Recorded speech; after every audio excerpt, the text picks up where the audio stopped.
Part 1. What crazy ass story do you need to tell? Long story short, narrowly avoided being sent to prison for 10 to 20 years for several drug crimes and instead paid minimum fines due to some quick thinking and taking a huge risk. Late to the party, but when I was in high school and the few years after, my primary source of income was selling pot. One day I was just hanging out at home with the GF. We went to the Circle K a few houses down and got some beer. The clerk, who I knew pretty well at this point, asked if he knew where I could get a dub sack.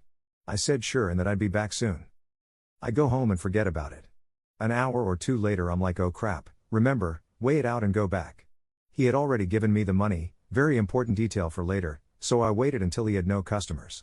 He came out and we went around the ice box, just smoking and chatting. I handed him the bag. Now, there was no one around. Empty lot except for this beat-up Volvo facing the record store next door. If I had been paying better attention, I may have noticed this Volvo had completely tinted windows, which seemed odd to do on a beat-up Volvo. Two men get out of the car and approach us.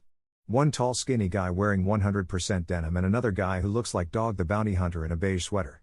They approach us and ask how we're doing. Me and clerk look at each other like, you know these guys?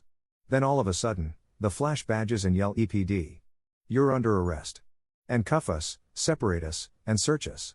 Beige dog goes through my texts, finds a couple dubious ones, a few crumpled up 20s, starts trying to get me to admit to doing a lot of business today blah blah.